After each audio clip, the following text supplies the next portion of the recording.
I'm going to do something a bit unconventional.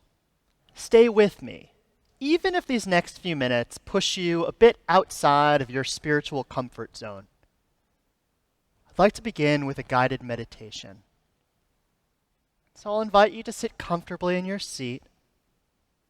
If you can, plant both feet firmly on the ground in front of you. Imagine your spine lengthening as you sit up tall as your body will allow. And close your eyes. Let's take a couple deep cleansing breaths together. In through your nose and out through your mouth.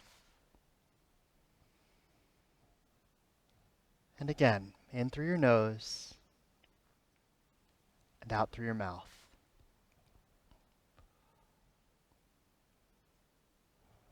Now open your eyes and look around. Name the first 5 things that you notice. Objects that are either in the room with you or just outside. Chair, steps, table, window, lights. It doesn't matter which 5 items you choose, only that they're actually real objects that you can feel, hear, smell, taste. Therapists call this a grounding exercise. Any number of activities meant to bring oneself into contact with the here and now. Particularly useful in life's most chaotic moments. These grounding rituals are meant to quiet our minds, bring us back into the present, and better prepared to do the next right thing. These past 6 months have been more chaotic than any of us have ever experienced. I know from my own experience and conversations with many of you, this pandemic has felt like a rupture of sorts, challenging each of us physically, emotionally, and spiritually. The world looks different. As one modern theologian puts it in language common to the High Holy Days, here we suddenly see our vulnerability. We've been coasting along for more than half a century with unprecedented affluence, unprecedented freedom, unprecedented optimism, and all of a sudden, we're facing the fragility and vulnerability of the human situation. This is no surprise to any of us. We're all living it. Over the course of these past 6 months, there are very few aspects of our lives untouched by COVID-19. For many of us, the tumult the coronavirus has caused not only impacts our daily routines, but our spiritual lives too. As therapist Lori Gottlieb explains in her widely shared New York Times article, the terms of this chaos and the sense of loss are familiar. Gottlieb writes, "Right now, in addition to the tragic losses of life and health and jobs, are the losses experienced by people of all ages. Missed graduations and proms, canceled sports seasons and performances, postponed weddings, vacations, separation from family and friends when we need them most. We've also lost the predictability that we've taken for granted during our lives. That there will be eggs and toilet paper on supermarket shelves. That we can safely touch a doorknob with our bare hands. That we can get a haircut or our teeth cleaned. Or spend a Saturday afternoon at the movies. Pretty much everything has felt up for grabs at some point. And along the way, we have found things to hold on to, grounding us amidst the chaos. It may be getting up in the morning and keeping a routine even when we had no place to go. For some, it's learning, expanding our minds through books and online classes, regular FaceTime with family and friends, loved ones who live near and far, or preparing delicious meals and baking, So much baking. Think about it. What's given you a sense of security in these turbulent times? Reflect on it. And if you'd like, I'd invite you to share it publicly with our community in the chat. Jewish tradition empathizes with our struggle. Psalm 27 gives us perhaps the best articulation of the many emotions and their depths that so many of us are experiencing. Psalm 27 is a liturgical poem recited every day from the beginning of the Hebrew month of Elul through the first few days of the Jewish New Year. Turning to God, the psalmist cries out, "One thing have I sought from Adonai, how I long for it, that I may live in the house of Adonai all the days of my life. Do not forsake me. Do not abandon me, God of my deliverance." Psalm 27 is fitting for these days of awe and the troubling times in which we currently live.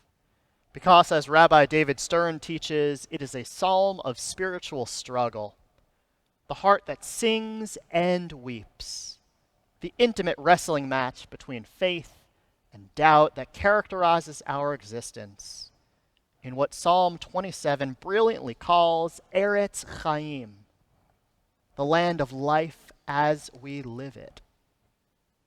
Here in one poem, Rabbi Stern observes, we find Adonai is my light and my victory, from whom shall I fear fright? And hear, Adonai, my voice, I am crying out. In rich imagery of sight and sound, Psalm 27 oscillates between doubt and hope in a way that reflects the truth of our human condition. That indeed is life as we know it. As you've heard me preach before, rarely is it ever one way or another, but almost always both and. An important lesson for us all, particularly now in these turbulent times.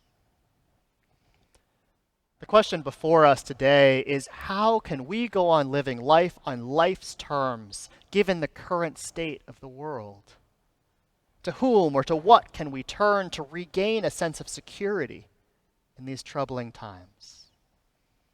To help us answer that question, I'd like to turn to a story from our tradition. The Talmud tells of Rabban Gamliel, a grandson of the great Hillel, who set sail in a boat when from a distance he noticed the wreckage of another boat that appeared to have shattered and sank. Suddenly, Rabban Gamliel was grieved, for he knew the decimated boat belonged to one of the greatest sages ever to live, the wise Rabbi Akiva. As the story goes, Gamliel continued along, and when he came ashore, to his surprise, he found Rabbi Akiva sitting on the beach studying Torah. "My son," Gamliel cried out to Akiva, "how did you survive?" How does Rabbi Akiva respond to Rabban Gamliel? He says, "A stray board from the boat passed before me. I clung to it and then greeted each wave with a nod." What does Rabbi Akiva do? Knowing he was in trouble, his boat breaking apart, unable to handle the fury of the sea, he notices a floating plank nearby. He grabs onto it to help him float. He uses that stray board to surf each wave as it came his way, one wave at a time. Indeed, this is an apt metaphor for each of us as we seek to keep afloat each day and each week of this pandemic, as we look for that which grounds us in the proverbial swirling waters of our life. But of course, the prayers of our High Holy Day Machzor remind us of our vulnerability. Each year we hear the words of Untitled Chapter, who will live and who will die. Who by water and who by fire? And we shudder. So many of us are uncomfortable with this passage, but isn't it just an honest statement about life's unpredictability? Our fragility, not just in pandemic times, but always. The prayer continues. It doesn't leave us with death or that frightening list of questions reminding us of our uncertain fate. Instead, we're given a statement on faith. Utashuva, utafila, utsadaka me'avirin et roa hagazera. But through return to the right path, through prayer and righteous giving, we can transcend the harshness of life's decree. We have to ask, what exactly does charity, prayer, and teshuva do for us? See, the prayer is not saying that by doing repentance, prayer, and charity, we lessen life's struggles or make any of the questions more palpable, but rather that these three good actions might make the badness less. In other words, they might have nothing to do with what actually happens, but they might make it easier for us to deal with the inevitable. As my teacher, Rabbi Aaron Pankin of blessed memory, reflects, our actions may not change the ultimate outcome one iota, but they alter our attitude, bolster our ability to withstand the challenges, help us handle unavoidable misfortunes better, and see life's value amid the chaos and dismay. In other words, like the stray board that floated past Akiva, helping him to stay afloat in the rough seas, Jewish tradition offers us these three tools: repentance, prayer, and charity to help keep our heads above water in life's most uncertain or troubling times. They are what we can hold on to in order to transcend the harshness of life right now. Repentance. Broadly defined, teshuva is more than just repentance from sin. It's a spiritual reawakening, a desire to strengthen the connection between oneself and the sacred. It's through the process of teshuva that we return to our best selves, looking inward to take account of all that is in our power, and reinvesting in ourselves and our relationship with our higher power. Prayer. The primary purpose of prayer is not to make requests, but to praise, to sing, to chant in celebration of life's miracles, both big and small. Even in the most distressing times, we must notice our abounding blessings. In so doing, bring ourselves back in gratitude for the present and back in touch with the full reality of our lives, the good and the bad, the ordered and the messy. And after addressing our own needs and reinvesting in our relationship with ourself and God, then we can begin to look outside of ourselves. Charity.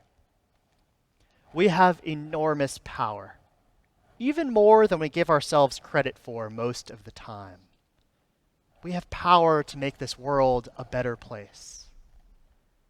As University of Minnesota psychologist Ann Mastin teaches, helping others is one of those win-win strategies of taking action, because we're all feeling a sense of helplessness and loss of control about what's going on with this pandemic. But when you take action with other people, you can control what you're doing. In other words, while receiving is wonderful, there is also a potent benefit to us when we give of our time, of our money, of our know-how to help others. It's empowering, especially in times when we're not feeling so powerful. So let's read the final words of Untitled Chapter once again, this time differently. Utashuva, utafila, utsadaka, me'avirin et roa hagazera. Through return to the right path, through prayer and righteous giving, we can transcend the harshness of life's decree. Repentance, prayer, and charity, a grounding exercise for each of us in these days of awe, directing our minds inward to take account of who we are in the present moment, as well as outward, to better see our relationships with the divine and the power we have to better our world. In so doing, help us transcend the chaos all around, bringing us back into the present, better prepared for what awaits us in this new year.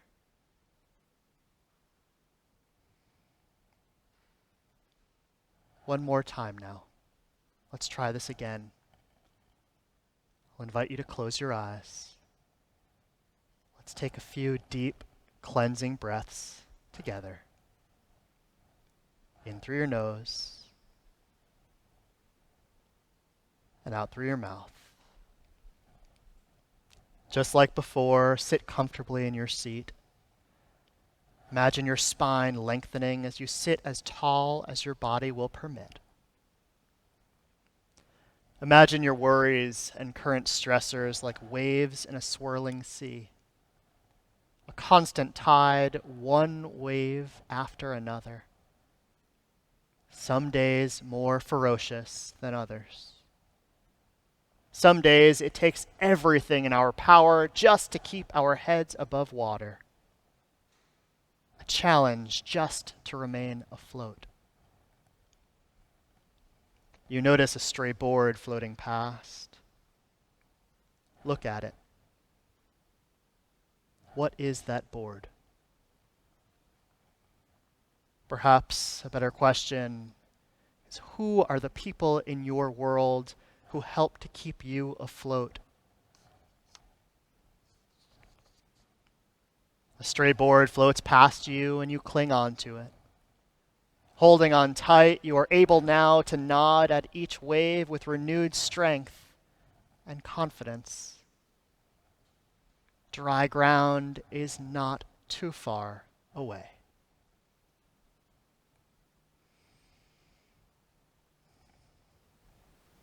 Shana Tova.